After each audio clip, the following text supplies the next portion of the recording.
केसीआर साहब, आप farm house चले गए। लोग जो ऑटो में मर जा रहे हैं, लोग जो गाड़ियों में मर जा रहे हैं, रोड पे बैठ के ऑक्सीजन लेने की जो बता रही है। एक दिन में कितने डेथ हो रहे हैं गांधी हॉस्पिटल में। ब्लैक मार्केट इन तेलंगाना में खुला है तो सिर्फ आपकी वजह से खुला है। पड़ोस स्टेट में ऐलान होता है कि कोविड के ट्रीटमेंट फ्री, ऑक्सीजन भी ब्लैक मार्केट में खरीदना पड़ रहा है। पूरा मिनिस्ट्री आपके हाथ में है, आप ऐसे हेल्पलाइन क्यों नहीं छोड़े?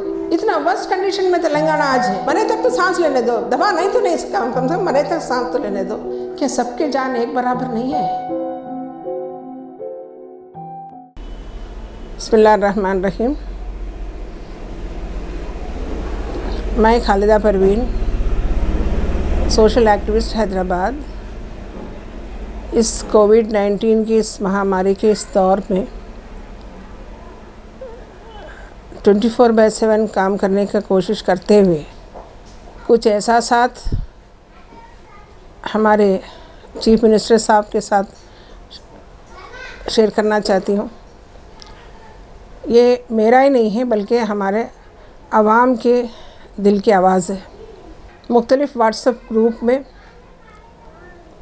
मुख्तलिफ़ NGOs मिलकर पिछले लॉकडाउन के वक्त जिस तरह तेज़ी के साथ काम कर रहे थे, माइग्रेंट्स के राशन से लेकर उनके जाने की व्यवस्था करने तक, फिर यहाँ पर डेड बॉडीज़ को शमशान घाट या ग्रेवयार्ड पहुँचाने तक, और मुख्तलिफ़ मैदान में मुख्तलिफ़ मामलात में कोविड से रिलेटेड काम कर रहे थे।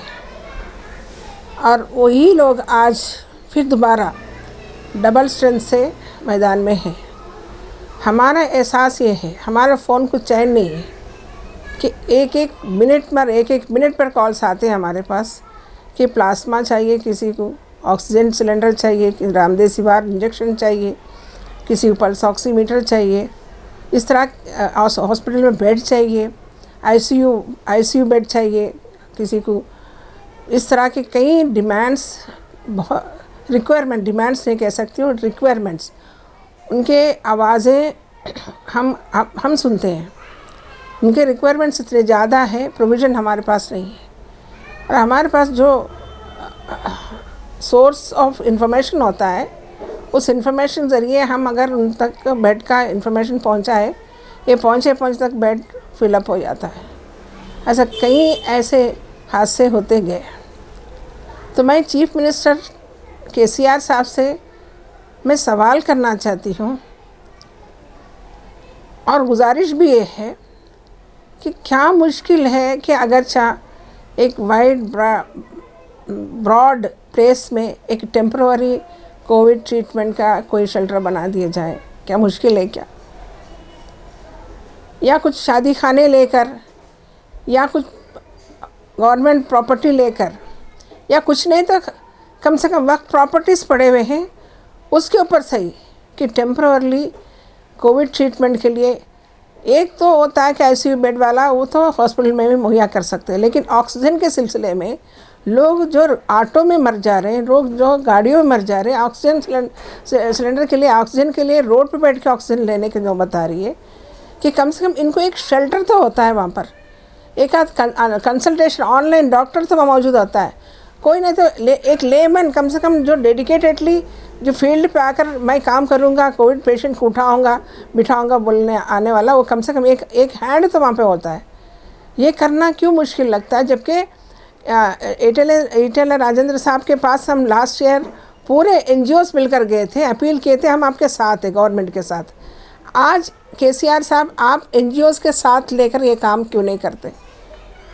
जब इतने सारे लोगों को खाना, एक दिन भी भूखा नहीं रखे यहाँ पर, NGOs सब मिलकर आपके साथ दिए थे, तब जाकर ये काम हो पाया। तो उसी NGOs, उतना पावरफुल, इतना पोटेंशियल NGOs को सबको लेकर आप कि इस तरह की व्यवस्था क्यों नहीं करते? तेलंगाना में क्या मुश्किल है? ऑक्सीजन सप्लाई नहीं है कि ये कितना, मतलब मैं तो हैरान रह गई कि पूरा तेलंगाना स्टेट में ऑक्सीजन जनरेट करने का कोई इंतज़ाम ही नहीं है। कहीं और से आना है ऑक्सीजन से हमारे पास, हैदराबाद में नहीं है। क्या मसला क्या है? क्या हम इतने ऐसे सुपर स्पेशलिटी हॉस्पिटल चलाते हैं, हमारे पास ऑक्सीजन प्लांट्स नहीं है? क्या हम कम से कम अब तो भी जो ऑलरेडी सैंक्शनड हॉस्पिटल्स हैं उनको बताइए कि अगर ऑक्सीजन प्लांट अपने हॉस्पिटल के लिए नहीं है तो आपका लाइसेंस कैंसिल किया जाएगा। कि इतने इमारतें, इतने बड़े बड़े हॉस्पिटल सुपर स्पेशलिटी को आप लोग प्रमोट करते हैं, उनको लाइसेंस देते हैं, तो उनके लिए वो ज़रूरत की चीज़ें वो मुहैया कर सकते नहीं कर सकते, जिसके नतीजे में क्या हुआ कि ऑक्सीजन सिलेंडर हॉस्पिटल में नहीं है। हॉस्पिटल में डॉक्टर्स कहते हैं कि अपना ऑक्सीजन सिलेंडर लेके आओ, तो एक पेशेंट, एक लेमैन, एक चलो ठीक है स्लम में रहने वालों को तो छोड़ ही दो, कि मिडिल क्लास फैमिली में रहने वाला एक ऑक्सीजन सिलेंडर के लिए उतनी रात को कहाँ जाएगा, जब में नाइट में कर्फ्यू है, नाइट में ऑक्सीजन की ज़रूरत है, हॉस्पिटल में मुहैया नहीं है। अब ज़ाहिर बात है फ़ोन करेंगे उनके पास, तो ज़ाहिर बात है ब्लैक मार्केटिंग तो खोली जाएंगी। ब्लैक मार्केटिंग तेलंगाना में खुला है तो सिर्फ आपकी वजह से खुला है। अगर इस वाइट मार्केट मुहैया किया होते तो ये ब्लैक मार्केटिंग नहीं होती थी। आज पकड़ के अंदर डालने के पुलिस वालों को एक्स्ट्रा काम में लगा दिए, उनको दूसरे काम में लगाने के, चाहे वो मेडिसिन हो, रामदेसिवार मेडिसिन हो या ऑक्सीजन सिलेंडर हो, कोविड रिलेटेड कोई भी चीज़ हो, ब्लैक में क्यों जा रही? क्योंकि गवर्नमेंट की नाकामी। आप वाइट में क्यों नहीं दिए, मुहैया कर रहे? आप बोले मोदी साहब बताए घंटी बजा, थाली बजाए, दिया जला, सब जलाए। आप नाइट कर्फ्यू रह गए, सुबह में लॉकडाउन, सब कुछ आपके पालन किए, तो पब्लिक के लिए आप क्या करें? आपके कहने पे सब कुछ के बाहर नहीं निकले, मास्क लगा, डिस्टेंस मेंटेन करे। तो इसके बाद भी कि इंसान को कम से कम ऑक्सीजन नहीं मुहैया कर सक रहे, ट्रीटमेंट तो दूर की बात है। तो मैं एग्रेसिवली आपसे डिमांड कर रही हूँ कि पड़ोस में आंध्र प्रदेश में जगन मोहन रेड्डी उन्होंने ऐलान किया कि हम कोविड को फ्री ट्रीटमेंट देते। आप क्यों ऐलान नहीं करते? क्या हमारे पास क्या चीज़ की कमी है? रिसोर्सेस आंध्रा से ज़्यादा हमारे पास मौजूद है, हमारे पास ज़्यादा डॉक्टर्स मौजूद है, हमारे पास ज़्यादा इंफ्रास्ट्रक्चर्स मौजूद है। तो पड़ोस स्टेट में ऐलान होता है कि कोविड के ट्रीटमेंट फ्री, और यहाँ पर फ्री नहीं है। क्यों?